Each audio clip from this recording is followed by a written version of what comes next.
Good morning, and thank you for joining us for our third Animals and Emergencies webinar. This is the final webinar in the series, and thanks to everybody that has joined us thus far. My name is Josh Houry, and I am the Community Relations Coordinator here at the Saskatchewan SPCA. I'm going to take this opportunity to start off today by taking a moment to thank the folks that have made these webinars possible, and that is our planning committee. So I would give a shout out to Ravneet from Sask Pork, Marianne from the Saskatchewan Cattlemen's Association, to Neil from the Saskatchewan Poultry Council, and Lorraine from the Saskatchewan Veterinary Medical Association, as well as Sandra and Crystal from our office here at the Saskatchewan SPCA. We will start the presentation hearing from Mel Sehn, a local farmer from the Richmound-area who lived through the Burstall fires in 2017.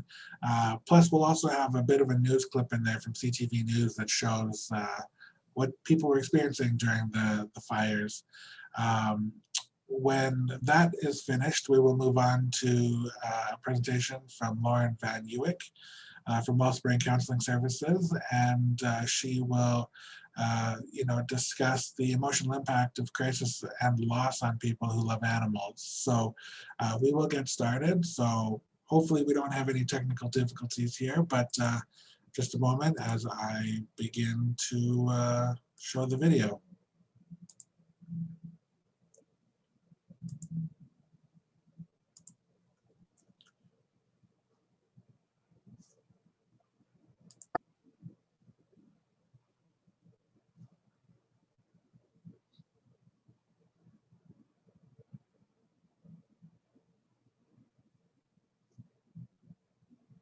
To southwestern Saskatchewan now, where today's strong winds are a major concern for hundreds of residents forced from their homes. A grass fire is burning south of Burstall and is moving east. Angelina Iranisi has been working on the story for us tonight. She joins us live from our newsroom. Angelina, what do we know right now? Well, the situation's really fluid right now. We actually just learned just a couple of minutes ago that the town of Leader has declared a state of emergency, and everybody there is being asked to evacuate their homes and go to Kindersley. So in total, there's about 1,200 people who've been asked to evacuate their homes. That includes the town of Burstall, the arm of Deer Fork, which is right beside the town of Burstall, as well as Leader. Now, Burstall is really close to the Alberta-Saskatchewan border. It's about a 5-minute drive. And then Leader is about a 40-minute drive northeast from there. So the grass fire is burning south of Burstall and moving northeast along Range Road 11 from Hilda, Alberta. So there's two highways that we know of right now in the area that are closed. That's Highway 321 from Liebenthal to the Alberta border, and then Highway 21 from Liebenthal to Leader. There's a lot of heavy smoke and reduced visibility on these roads. Now, the Saskatchewan government's rapid response team has been sent out to help fight the fires with those local crews on the ground, as well as help coordinate all these evacuation efforts. Now, Sask Energy is also on scene to see if there's any issue with any of its stations. We spoke with residents of Burstall who had to flee their homes. They say it's just really scary and extremely surreal.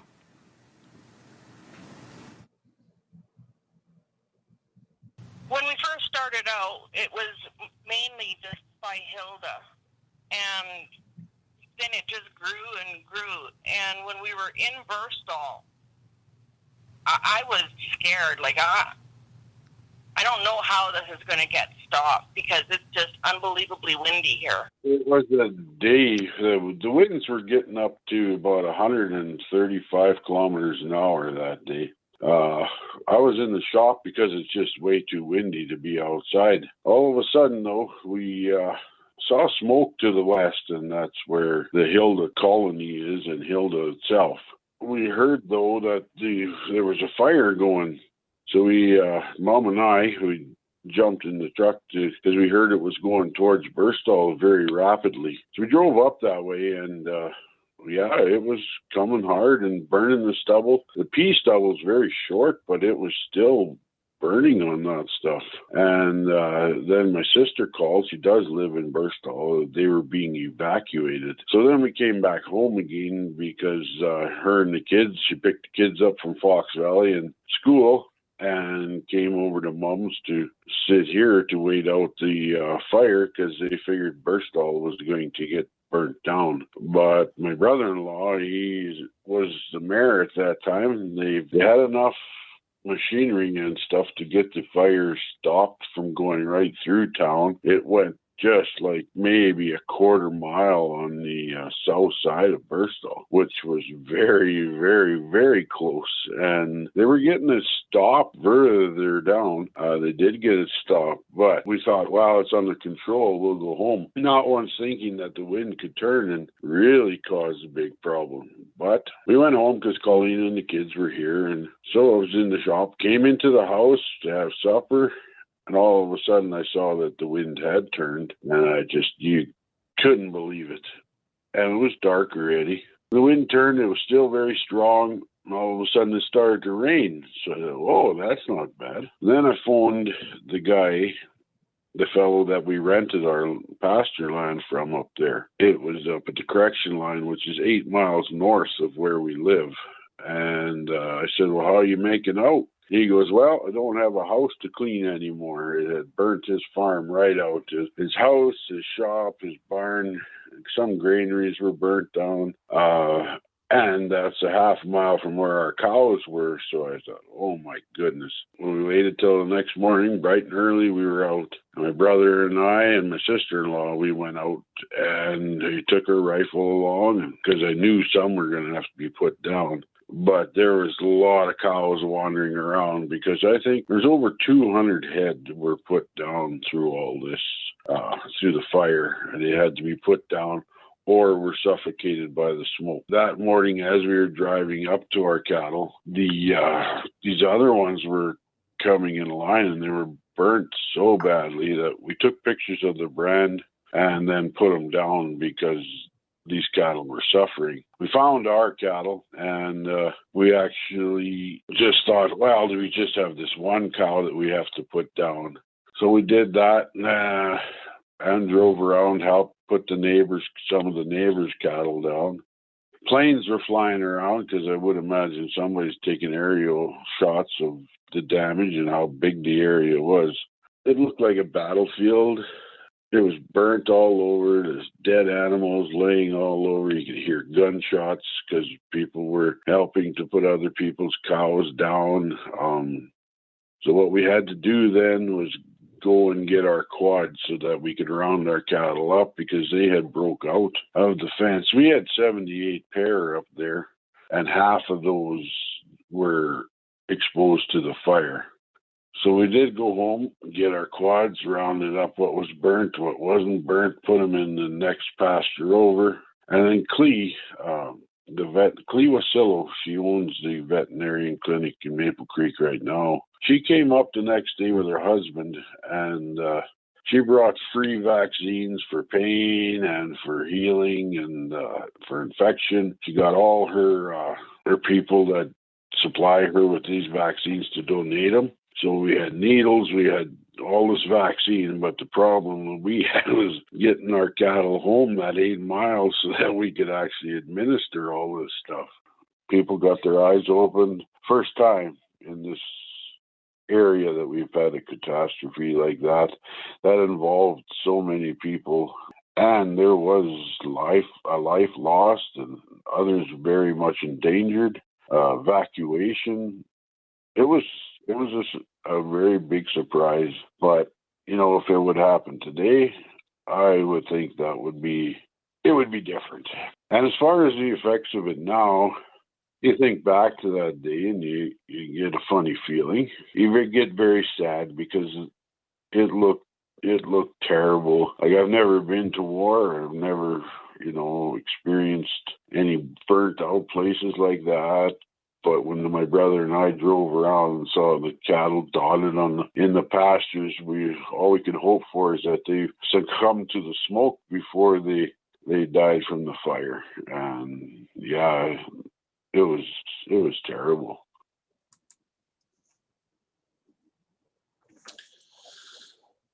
So our thanks to Mel Sehn for sitting down with us back in December and taking the opportunity to share his story and giving us the opportunity to share his story. Could not have been an easy thing to experience.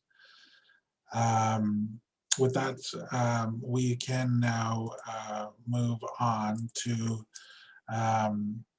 Lauren Van Ewyk's presentation. And Lauren has agreed to take questions throughout the presentation. We will monitor that. So again, please feel free to use the chat feature to pose your questions, or the Q&A window as well. I'll tell you a little bit about Lauren. She is an engaging speaker, a registered social worker, foster mom, and agricultural mental health advocate. She's appeared in numerous radio, television, and print articles concerning the issues of adoption, foster care, and mental health in the agricultural sector. Owner of Wellspring Counselling Services in Courtrai, Ontario, Lauren works with individuals and families all across Canada to find hope and healing. With that, I will turn it over to Lauren. Thank you, Josh. It's an absolute pleasure to be here. I hope everybody can hear me okay. We always have those rural internet problems, but I think we're okay today. But if you are having any troubles, please let me know. Wow, Marianne, I really appreciate in the chat box you mentioned story. You just said that it's a heartbreaking story and you appreciate that it's shared. I want to echo that. It's an absolute privilege for us to hear the realness of the story that was shared, and the devastation that's felt when we have a crisis that comes upon us. So thank you again for sharing the story, Josh and your team. Thank you for having me. It's an absolute pleasure. My husband and I, we farm in southwestern Ontario with, we raise sheep. For little niche, other little niche market kind of things. And so we're very active within our agriculture community. And I do speak quite a bit on advocating for farmer mental health. So with that being said, I'm going to go ahead and share my screen and get started with the presentation. You'll notice that we've got some great participants. There's a number of us that are involved here today, and just one second here. I just got to get into the right format. For some reason, it's not allowing me to do that. So let me just go back. I'm so sorry, everybody. We had this all lined up, didn't we, Josh? We did, but there's always a glitch. Okay, here we go. Here we go. We've got it again.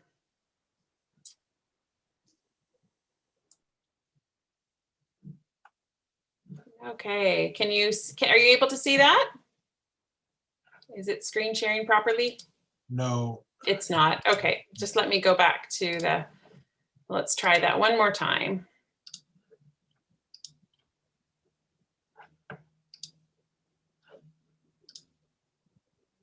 There we are. Okay, thank you everyone for your patience. It never fails to amaze me how technology can work so well, so often, and then not at other times. I'm just going to take a minute here and open up that chat box so I can monitor it with you all. And it doesn't seem to be popping up as easily as it did earlier. There we go. Okay. All right, well, welcome. So finding healing, the emotional impact of crisis and loss on people who love animals well. It goes without saying, I think, how hard and how committed both livestock producers and people who have pets love well. And it certainly is a characteristic of the farmers and pet lovers that I know. So farmers care deeply about their livestock. They work tirelessly to ensure that they're provided with optimum care. You're going to see a few pictures here of some of our lambs and pets. And one of the things to be aware why this is so important that we gather here today to chat about this is the statistics for farmers right now for mental health in Canada they're not good. Yeah, 58% of farmers meet the classification for anxiety. And when I say meet the classification, that doesn't mean that, oh, they're anxious and, they just said, oh, I'm feeling anxious today. It means they meet the clinical diagnosis for anxiety. In order to meet that clinical diagnosis, there's a number of kind of boxes that we have to check over a certain time period. So just understand that, when we say it meets the clinical diagnosis, it means 58% of people actually meet that clinical diagnosis of farmers. 45% experience chronic stress. Chronic stress is one of the things that causes something called cortisol. It's a stress hormone to build up in our body, and it can lead to feelings of hopelessness and sadness. So 45% of farmers experience that chronic stress. 35% meet the classification for depression. And likewise, pet and fur babies are precious members of many Canadian families. And, there's certainly many well-documented benefits of having and loving pets well. So that really is the reason why we're here today, is to come to an understanding of the mental health impact of crisis. So what is crisis? Go ahead, if you can think of a crisis, throw it up there in the chat box. I might have covered it here, I might not have covered it. Before we really get started, I also want to mention about confidentiality. So, just to be aware that what you share isn't kept confidential. It's not like in a counseling relationship where I'm able to establish confidentiality and reassure you about it. So just understand that when you share, it is public, but I hope that you will benefit from that sharing process. So what is crisis? It's really a time of intense difficulty, of trouble, of danger. You'll see, this is where we used to live before we moved to Southwestern Ontario, that top right picture. It's Red Lake, Ontario. So it's kind of where the road ends in Ontario. We had a forest fire there last year. The bottom pictures, you'll see the flooding. I know that Saskatchewan has dealt with some flooding, and my dear friends Whippet, and at that time he was experiencing a medical crisis. And so, there's really, there's an intensity to it, but there's many other examples of it: drought, flooding, financial crisis, illness, death. Crisis can be immediate and a short-lived experience, or it can be an ongoing, lengthy process. So oftentimes when I hear of a crisis, there's a crisis on the news, for instance, that just like Josh shared regarding the grass fire. But that can really become an ongoing, lengthy process. For instance, when somebody is diagnosed with an illness, such as cancer or something to that effect, it is not likely to be fixed in the immediate. So we want to be aware that not like a crisis does not affect one person the same as it affects another, and one crisis to the other. There's very unique aspects to it. We want to understand that a crisis for people is a crisis for pets and for livestock. I spoke with a friend of mine who lives in Flint, Michigan, and in Flint, Michigan, they had lead in the water. And as that affected the human population, it affected our fur babies as well. And so there was lead poisoning with our pets. Even if people boiled water, it didn't get rid of the lead. It actually concentrated the lead. And so many people's pets became very sick. So understanding that a crisis for people is a crisis for our pets and for livestock. A crisis typically happens suddenly. So it's a change that happens to us. However, like I said, it doesn't mean that it's resolved in that same manner.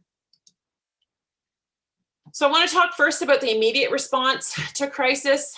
I'm sure some of you can identify with that. I know I've had some crisis in my own life when my nephew passed away very suddenly.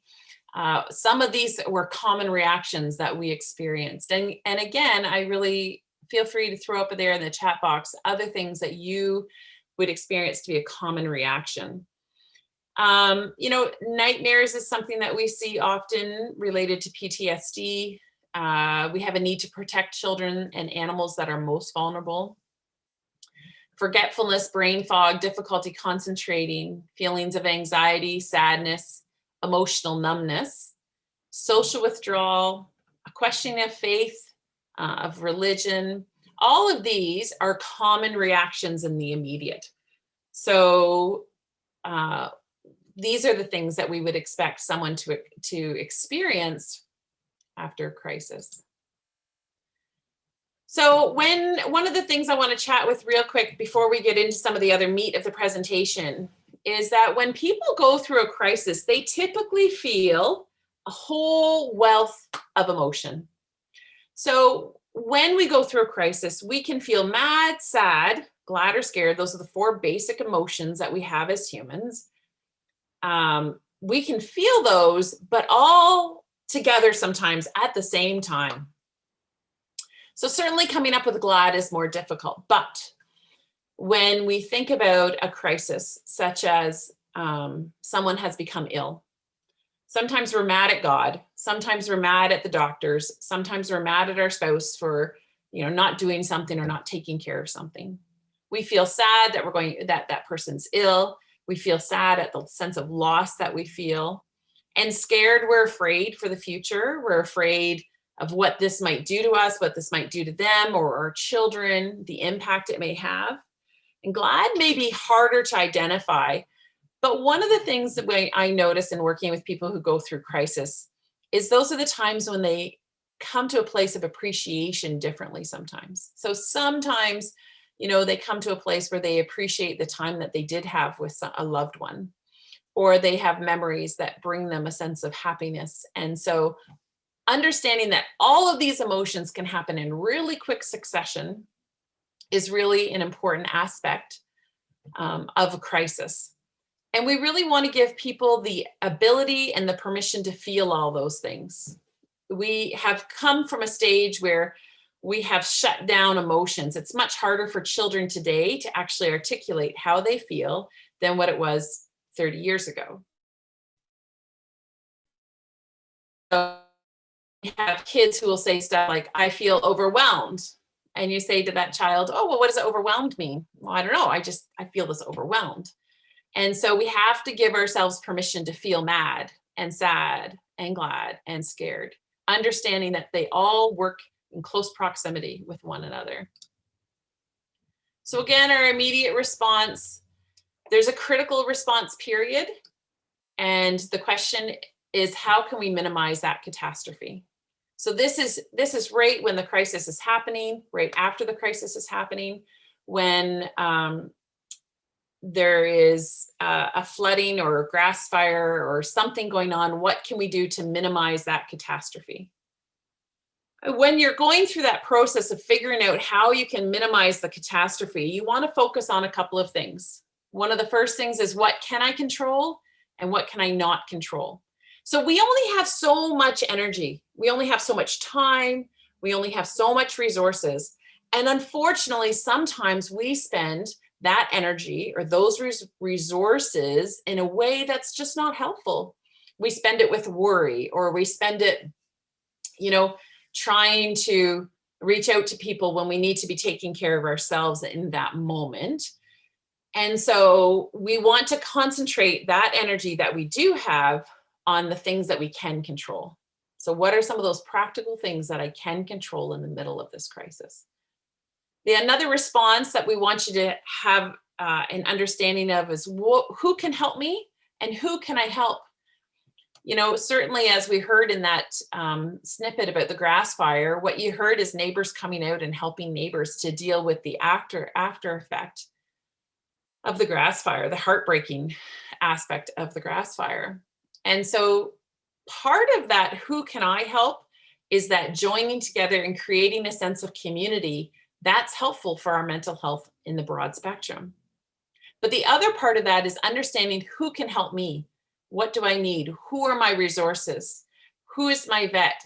Who is my safe place that I can tell them how difficult the situation is? Who can come and take care of my children because I'm in the middle of a crisis? Part of that process is taking a self-inventory. So are you hurt? How is your mental health? Where are you at in this level of crisis? There have been times where people have gone through crisis, and without understanding the immediate effect of that crisis, they're not able to take a self-inventory, and they spend all of that energy. Remember, I talked about that limited energy, and they spend it all on helping other people, and it leaves them very vulnerable for more hurt and for more pain and for more after effects of the crisis itself. One of the last points in the immediate response is to be aware of your communication. I'm sure we have all heard of some of the devastating effects of crisis. And so communication can really be key in this response. As you've taken that self-inventory, as you have figured out, okay, who do I need to call to help me? What can I control?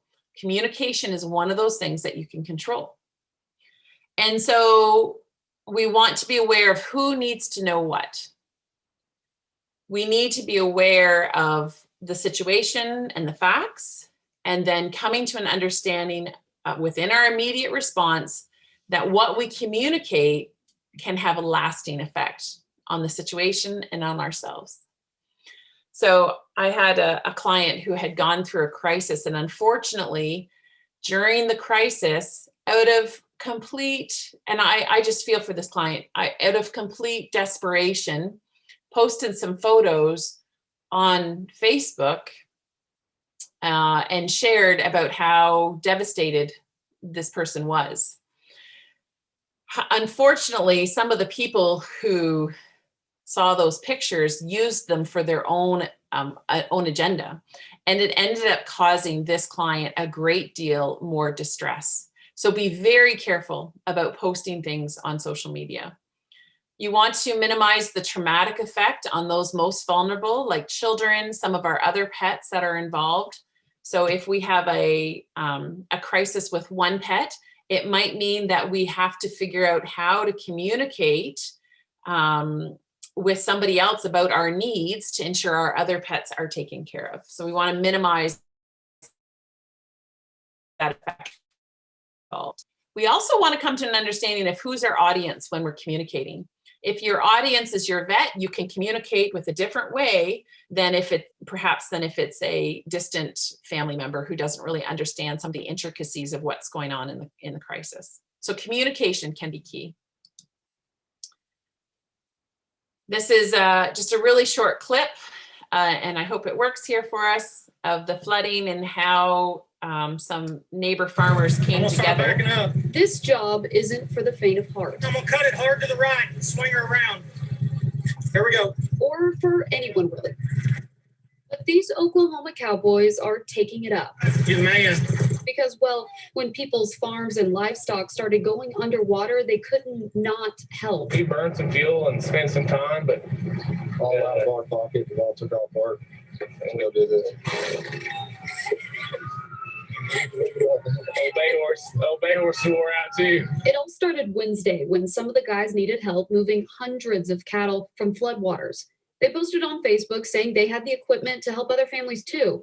And it spread like wildfire after that 1 or 2 calls. They've been all over now. Coweta, Muskogee, Owasso, Catoosa, Claremore, and Verdigris, hauling livestock out of some pretty sticky situations. And guys we didn't know were just jumping in the water as we were pulling these cattle off the island to get halters on so we could haul them out by boat. In a few days' time, dozens of men were showing up to help. It was incredible just to see a bunch of group of guys get together, just to help a bunch of strangers that they don't know. We just refuse to sit back and watch these livestock drown because, all of us own cattle. They're almost a week in now. They're tired, beat down, but still smiling. Even the people that ain't helping us, they're standing behind us. It's been humbling. Those guys are tired. Their horses are beat up. Some of them are injured. I asked them how much longer they're going to keep doing this. They said till the flooding ends. For now, we're live until... Okay, so that's a really good example of somebody, you've got that limited energy. They figured out who they could help and they figured out who could help them, and then building that community. You also noticed about the communication piece and communicating with the reporters and how they framed that in a way that was really helpful and meaningful. So the next part of this immediate response is what practical steps can you take in the middle of this emergency? And this really speaks to your mental health. As we come to an understanding of how to handle a crisis, it really affects our mental health over the long term, both in the short term for sure, but also in the long term.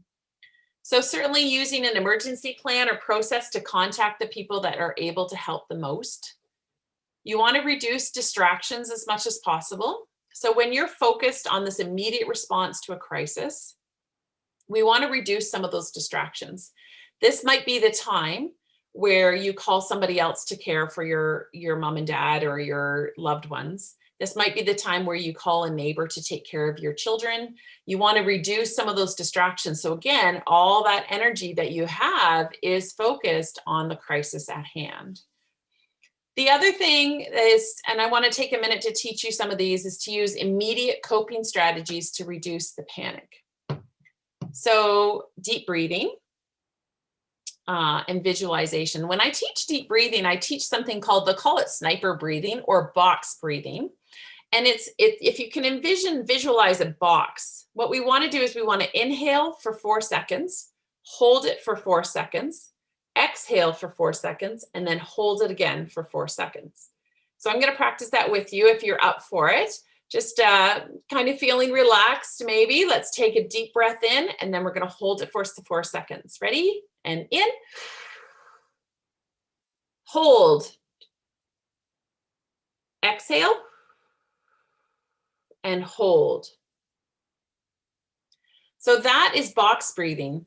I encourage people to do this in the morning and at night. So before you get up for the morning and before you go to bed, and it actually teaches your body to do it when you need it most. So those are some of those immediate coping strategies to reduce panic when we have a crisis.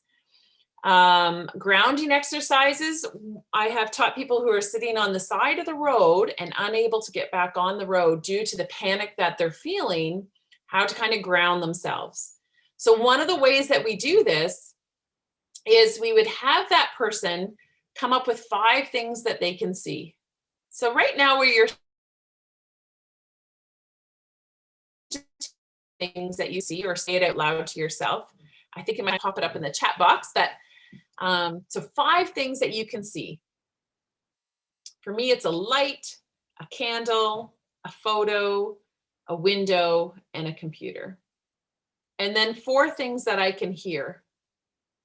So 5 things I can see, 4 things I can hear. That would be some traffic outside, my knee rubbing on the desk here. I can hear a humming in the background, probably from my computer, and I can hear somebody talking in the very distant room. Next, I would focus on 3 things that I can feel. So my hands, I can feel the desk, I can feel myself sitting on his chair, and I can feel my feet planted on the floor. 2 things that I can smell. This gets a little bit trickier as we get closer down to these senses. I can hear, or I can smell, I'm sorry, my mom is baking some cookies or something, and I just can smell the room smell. And then 1 thing that you can taste. So in this case, I can taste my saliva. If I had gum or something, maybe you could taste mint, or if you had just had a cup of coffee. So that's a grounding exercise that helps to reduce panic. It kind of it stops your brain from running, uses a distraction method to kind of bring yourself back to the present. One of the things is in these moments, we don't want to catastrophize.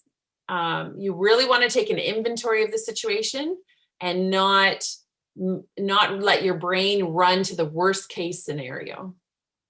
So worst case scenarios, I'm going to lose all my farm, I'm going to lose all my animals, and that's going to make me lose my marriage, and I'm going to go bankrupt, and I'm going to, right? That's catastrophizing. If you're able to pull yourself in and say, okay, wait a minute, we've got this catastrophe, I've lost a barn, my animals, my pet is really, really sick, and I'm afraid it's going to spread to the other ones. Okay, but wait a minute, I've got really good vet care, my animals are healthy.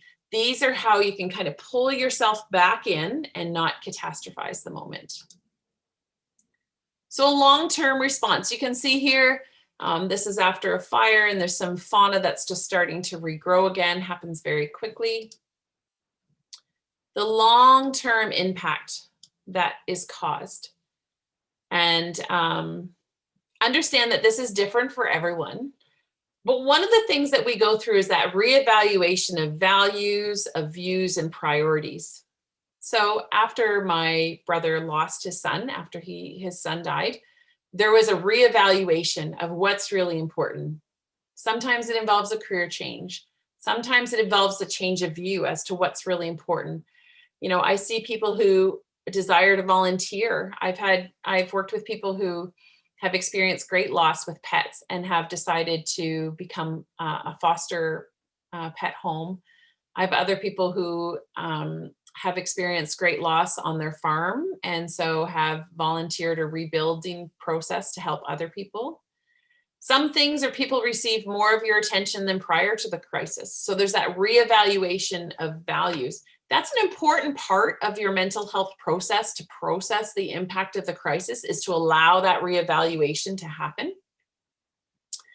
The next point here is just about grief. And sometimes when we least expect it, grief pops up. A friend of mine likened it to, have you ever seen water and you kind of throw a stone into water and you get that ripple effect that kind of flows out from it? Grief is a lot like that for some people. They just dip their toe in and they pull it out, but it has a ripple effect. Other people, sometimes anniversary dates, something happened and it just throws them into that feeling of grief again. So when we have a crisis, there's a grief process because life changes after a crisis. And in the video it talked about, he said, you know, I get a funny feeling when I think about that day. I think it would be a different outcome today, but I get a funny feeling. And that's part of that grief process where we sometimes feel it again. Our muscles have this muscle memory and we remember things physically. So grief can feel like that. Now, when we have a crisis, sometimes that process of grief is delayed in order to rebuild. So when my neighbor's barn burnt down from a fire, he says now he didn't go through the process of grieving what he had lost because he had to be so focused on rebuilding his barn. But there was a lot of things. There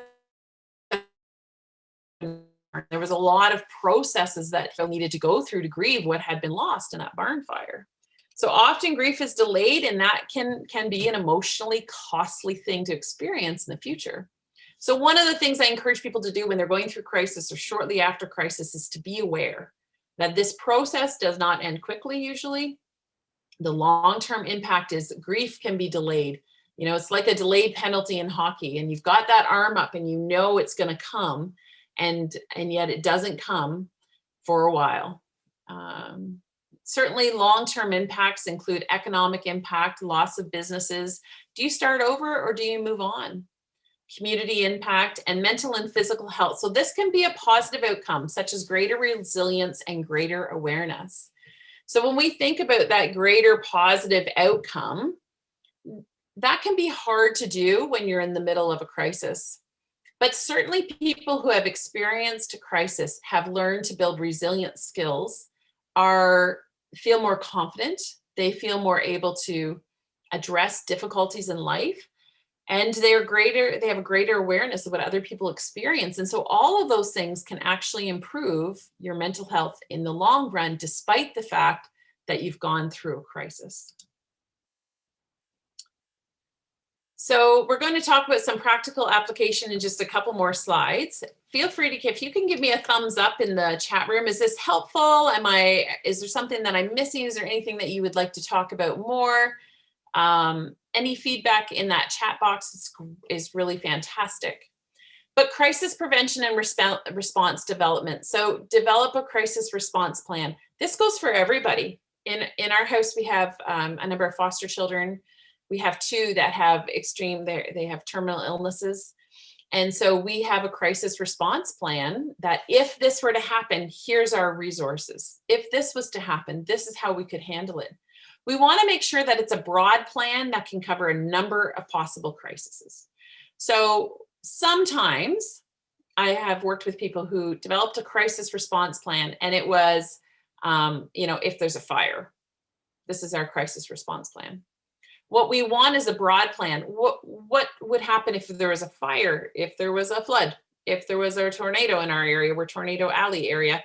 What if there was a manufacturer, like a tractor accident, that type of thing? We want to make sure that that plan covers a number of possible crises. We want to communicate that plan, or if there's a location of where that plan is kept, to family members and to employees. You want to plan for both people and animals in your care. So a lot of times when we have a crisis, we plan for certain specific people or situations. We want to plan for everything. So if one of your pets experiences a crisis, what's the plan for the other pets? My sister-in-law is a flight attendant, and so she has to have this crisis plan for her baby all the time, always in action, always communicating. So she needs to ensure that the tools and supplies to implement the plan are available, and then she delegates as necessary. So she has certain caregivers, backup caregivers, that she's able to delegate as necessary. And lastly, we want to implement prevention strategies and review them regularly. So we want to, in preventing a barn fire, you want to say, I should really rewire that heater so it directly plugs in rather than use an extension cord. We want to write those things down if possible. We want to implement them. So here are some of the emergency supports that are available in Saskatchewan-area.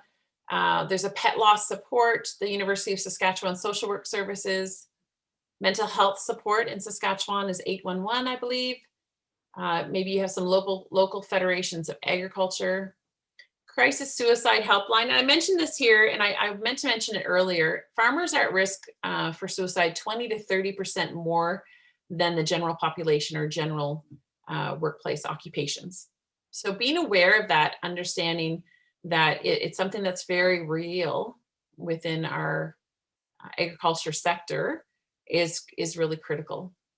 Local Red Cross services, local church and faith organizations, and the children's mental health there for centralized intake. Okay, so now we get into a little bit more practical part of this presentation. This is really your ability to recover from difficulties. It's toughness. When you look at this ice climber, that would not be me up there, folks. But certainly there's a toughness there, a desire to overcome, and it really is our ability to recover from difficulties. So strategies to grow resilience.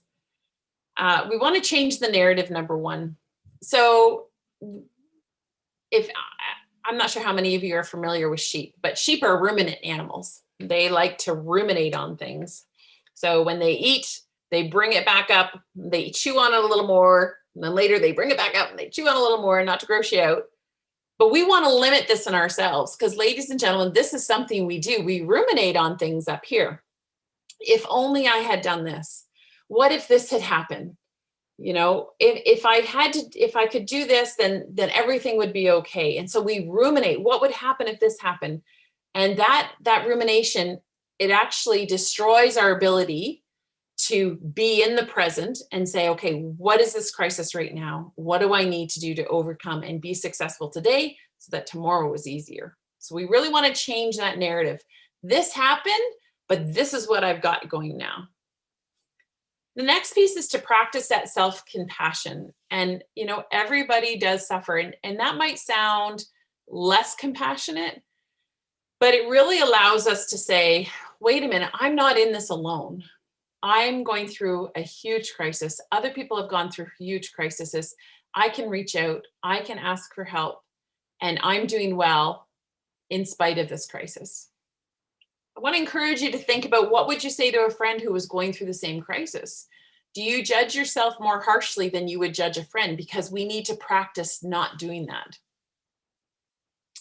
And the other, another strategy to grow resilience that I want to chat about is that building those coping skills daily. You want to actually build these coping skills when you're not in a crisis, if possible, because then they're your tool to rely on when you need to. So things like deep breathing, we talked about that, box breathing, thought change activities. We're going to chat about that in the next slide. Prayer and meditation, practicing forgiveness. I'm sure everybody has heard that forgiveness is for you and not for the other person who's done the offense.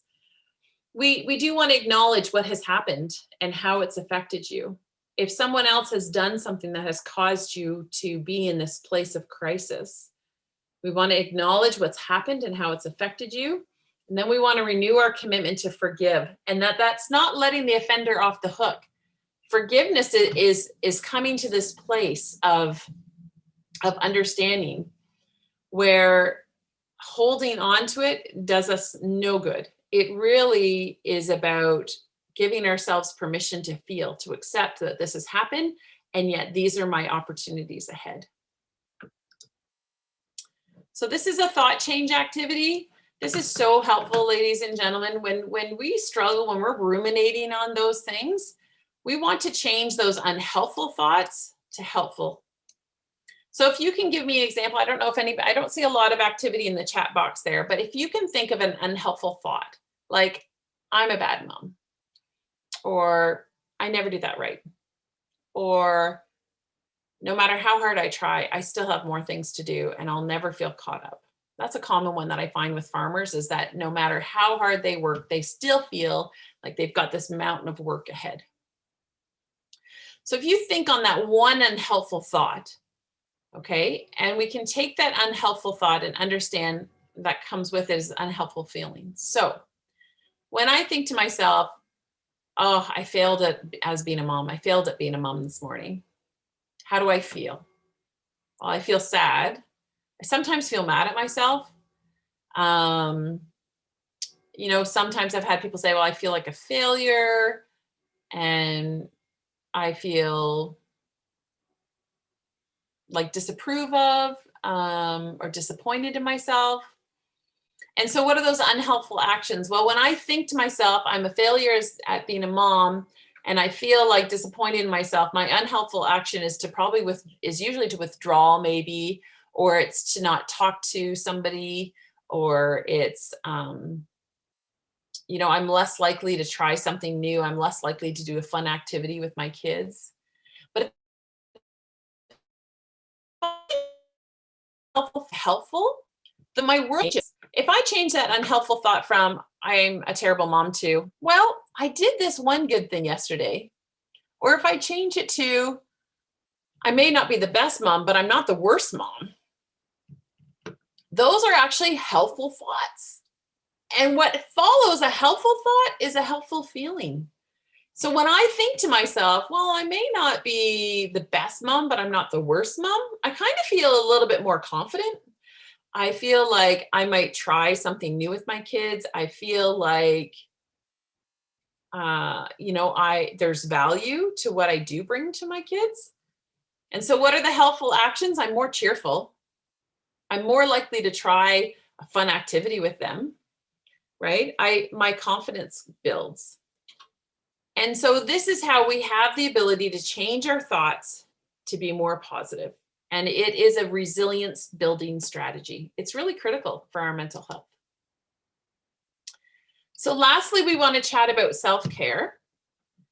And, you know we have all heard about how helpful exercise is. I'm sure we have all heard that. So both during a crisis and apart from a crisis, exercise is critical. Remember, I talked earlier about cortisol and that buildup of that stress hormone.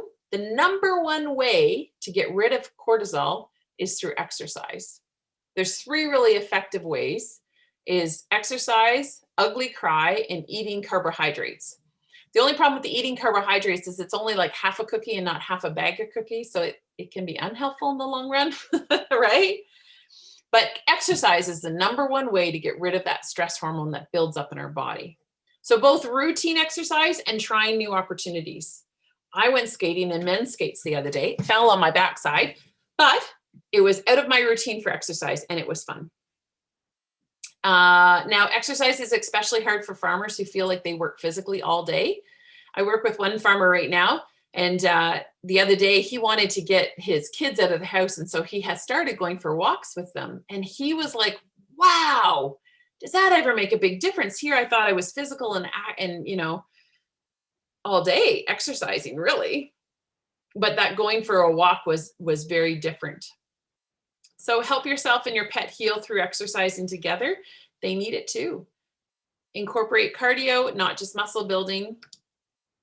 Other self-care strategies, nutrition, try a variety of foods. This is a great opportunity when you're feeling like you need to take care of self-care. Find that recipe that you want to try, or find that old recipe of your grandma's that you've always loved. You know, try something new, use a variety of foods. Faith and heritage, what does that look like for you? So a lot of times that, you know, we don't take that time to really think about faith and what does that mean to us. And it doesn't have to be any particular thing, but how did you come to believe what you believe? And is that a source of strength for you? Or is that a lineage thing that came from grandparents and great grandparents? And what does that mean to you? That's a self-care strategy, is spending time thinking about that, or exercising it. Time away or time with? Do you feel rejuvenated when you're with someone, or do you relax more when you're by yourself? So gratitude is another mental health strategy, which is really helpful for building resilience and coping and building self-care. So we're just going to take a minute and listen to this video. Hello, everybody. Welcome to today's video, how to do a daily gratitude practice. This video is for both of my kind of groups here. So if you have pain, if you have low energy, if you're looking to have a more joyful life, or if you are a farm spouse, person in agriculture, things like that. So this video, this practice will help you no matter what. Oh dear. Unfortunately, I clicked my screen, so I'm just going to go back into that, everyone.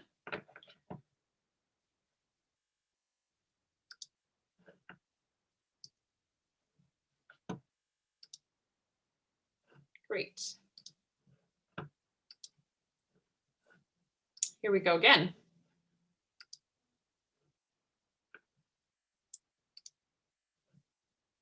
Hello, everybody. Welcome to today's video, how to do a daily gratitude practice. This video is for both of my kind of groups here. So if you're looking to have a more joyful life, or you are a farm spouse, person in agriculture, things like that. So this video, this practice will help you no matter what, across all walks of life, across anything that you're going through. Every single day, having a daily gratitude practice is going to help you rewire your brain for positivity so that you're always searching for the positive things. We'll get into a little bit of how this works. If you're interested to know more, let me know. This is one of my favorite topics to talk about. But basically, every single morning, you're going to write down 5 good things that happened the day before. So what that does is, I call it the 3D effect. So it tricks your brain into remembering the good things that happened the day before. Your brain doesn't know the difference, though, in a memory and what's actually happening. So when good things happen, your brain releases dopamine, okay? And what that does is, it's that cuddle hormone. It's the happy hormone. So we feel happy when we think about good things, like I said, because your brain doesn't know whether you're just thinking about it or it's actually happening, okay? So it starts our morning off with this burst of dopamine. It's awesome, you guys. Best way to start the day, hands down. So what I encourage you to do is take a notebook. You probably have 500 laying around. If you don't have one, a pad of sticky notes works great. And you're going to write down 5 good things that happened yesterday. Now, these things should be really specific, things that actually happen, not like, I love my wife, my kids are really cute, I have a good dog, I'm appreciative for the roof over my head.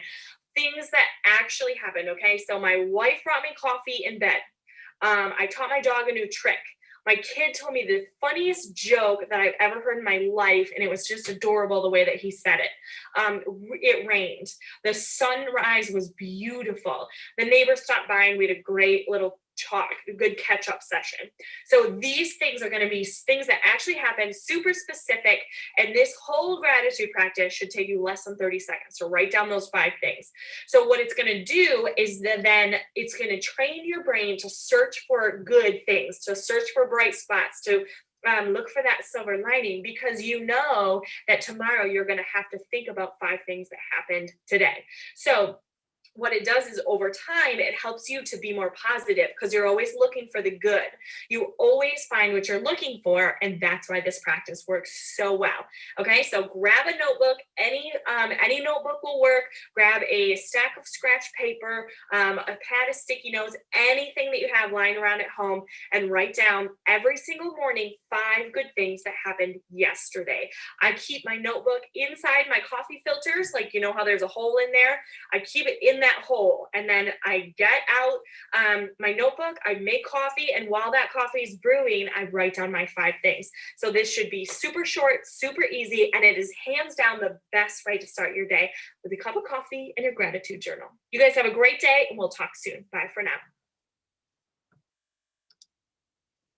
Okay, so keeping in mind that we can't control what happens to us, but we can control how we respond to things that we can't control, right? So we can't stop things happening to us, but we can respond how we respond back. We can control how we respond back. So that's actually the end of the slides. I'm just going to stop sharing. At this point, I would love to hear from a few of you. If you've got some questions, I would love to answer them.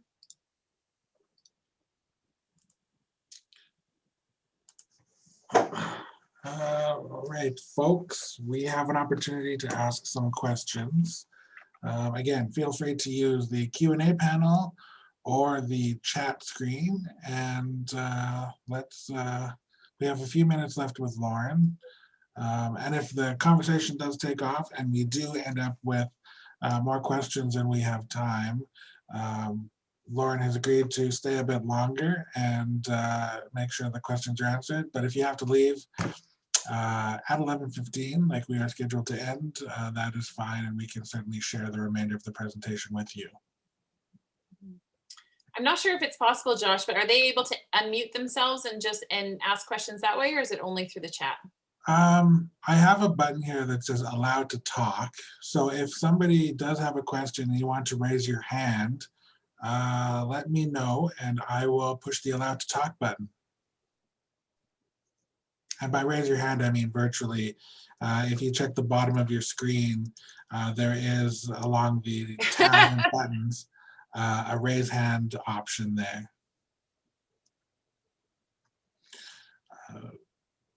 I was thinking that there would be, I kind of flew through that presentation at the beginning. So if there's any questions about some of that information at the beginning, do feel free to go back there and let me know. I can pull up the slides that you're looking for.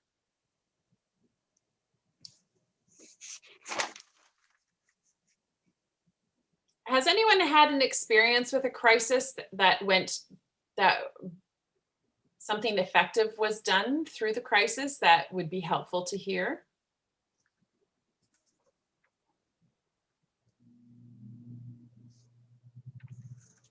Okay, Erin, thank you. Any strategies to deal with flashbacks? It's the same flow chart as with the thought,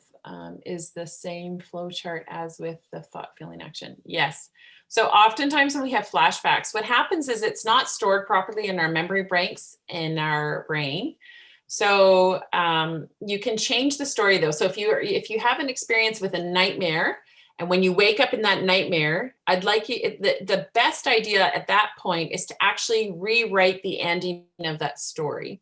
So when we have a nightmare, usually it's different pieces of a story that's kind of put together improperly with our brain, right? It's not necessarily the nightmare isn't following what actually happened. And so you want to rewrite the ending of that story, even if you're still in the middle of your story. So if you're having a nightmare, you want to rewrite what's going to happen, right? And the other thing as far as the flashbacks, yes, you want to you want to ground yourself, do those deep breathing with the flashbacks, and then change some of those unhelpful thoughts, feelings, emotions of the flashback and change it to being a more helpful experience.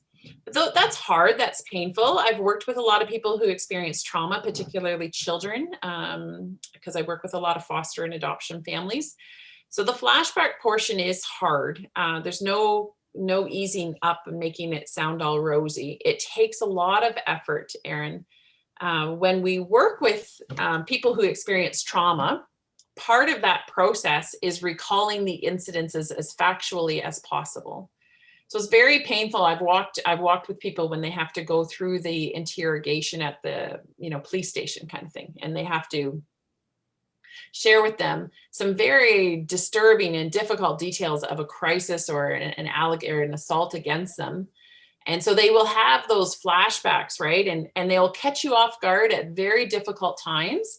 So part of that process is telling that story and getting that story out, making it factual so your brain can reorganize those thoughts. Does that sound helpful to you?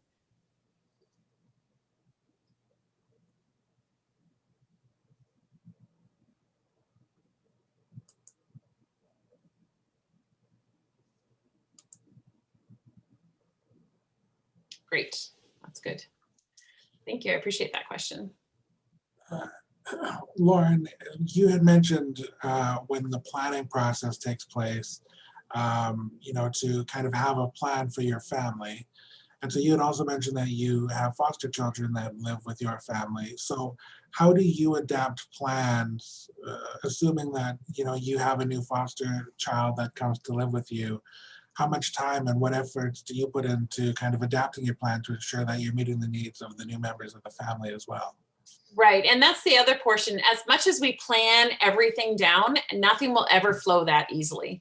The difference actually happens in our level of confidence approaching the crisis. When we have that plan, it's not that we actually follow that plan to the T, it's that we approach the crisis with a sense of confidence and a sense of preparedness.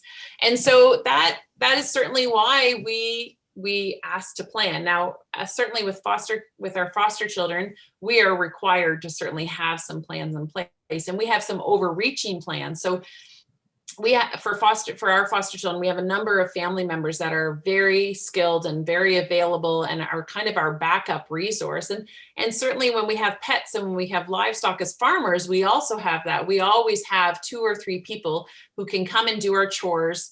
If there's a family crisis, and they're able to adapt for us. So that's part of it. There will never be a situation where we can tick the box all the way through this process. It's really what it brings to us as far as our level of confidence to the crisis that's important. Now, having said that, when we talk about planning and those unique situations, you are all capable in your situation. If you've been a farmer for any length of time, you know your animals and you know your farm situation much better than a stranger who's coming over to try and help or coming over. And so because you have that inherent knowledge, that value, that you're an expert in your own field, right? You are an expert in your own life. And it's very important that you take that time to take a deep breath and say, you know what, I've got what it takes to get through this crisis. As much as I feel like I'm drowning, as much as I feel like this is overwhelming and I just can't put another foot in front of it, you have that innate ability. And so part of it is slowing down in those moments, limiting communication. Remember with the social media, limiting that, taking that inventory, slowing down and saying to yourself with that thought change, I've got what it takes. Now let's put one step in front of the other. Who needs to be taken care of mostly? Who's most vulnerable? What do we need there? Okay, who's next most vulnerable? And so that's that kind of flow that moves you through the crisis in a way where you feel in control and you feel capable to handle it, even though you've never lived through it before, even though you would have never thought I would have to ever go through this before. Does that sound helpful, Josh? Yeah, definitely. Thank you. Good. Well, it doesn't look like we have any more questions coming in. Okay. So with that, I think we can move towards closing today's session. Thank you so much, Lauren, for joining us, especially making the trek all the way from Ontario. Yes. Although virtually that's a bit easier now. Yes, yeah, that's true. There's certainly a number of webinars and such. And I would take a minute to point to, if anybody's experienced a mental health crisis, they'd like another, there's the Do More Ag Foundation. We have a number of presentations coming up that people can sign up for. And that will speak a little bit more specifically to, it's a 4-hour presentation, but it speaks a little bit more specifically into some of our coping skills. What are some typical things that, how do we set boundaries in a helpful way, all of that type of thing. So if someone's looking for more information, then I would encourage them to check out the Do More Ag Foundation as well. Awesome. And maybe we can just pop that into the chat, the Do More Ag Foundation. Yeah, it's domore.ag is the website. For those that maybe want to do some, sorry, what was the website again, Lauren? It's domore.ag. Oh, it's auto-corrected. So for those that maybe want to do some Googling, or there we go. Thank you, Josh. You got it. the websites, please feel free to do so. And again, thank you, Lauren, and thank you to everybody who has joined us for today's presentation. It has been a great week, and keep an eye on our website and social media channels for future webinars, as this is something that we will be doing more of on a variety of topics, ranging, again, you know, as we've done here with Animals Emergencies, but animal cruelty investigations and, you know, everything of that nature. So keep your ear to the ground and stay safe, everybody. Bye-bye.